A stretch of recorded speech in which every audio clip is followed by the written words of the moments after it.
They seek validation. They do everything to appear beautiful.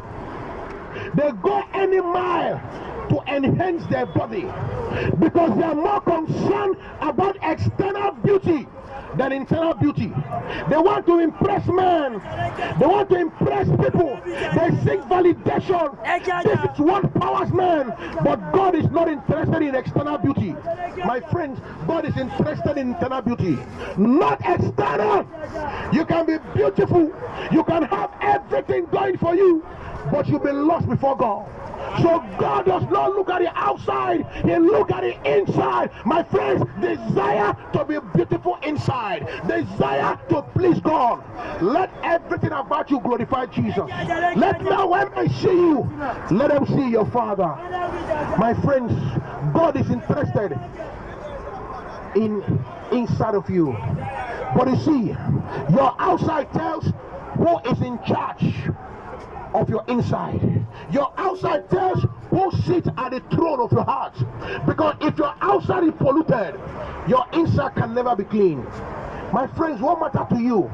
Is it to be trendy? To be trendy, to be celebrated, to be popular, to be liked by everyone. And when you leave this world, you become a firewood. My friends, there is nothing in this world that worth your eternity with Jesus.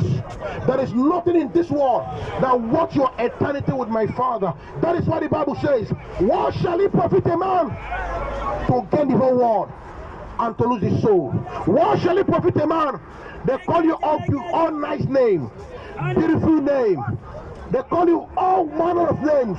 You are trendy, you are popular, you are a celebrity, but it ends in this world. But God doesn't know you. My friends, does not matter. The Bible says, what shall a man give in the exchange for his life? My friend, this morning, God is knocking at the door of your heart. God is knocking at the door of your heart. Remember, heaven and earth will pass away. Remember, nobody will kidnap you to heaven. Remember, nobody will kidnap you to hellfire. Remember, everything you do in this world represents a decision.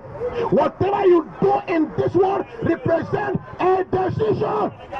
And then one day, you will stand before God and you will give account.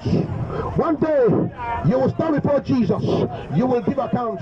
One day, you will stand before my Father. You will give account. One day, you will stand before Jesus. You will give account of the life you have lived. One day, it will be between you and Jesus alone. So I ask you, my friends, are you ready for Jesus? Are you prepared for God?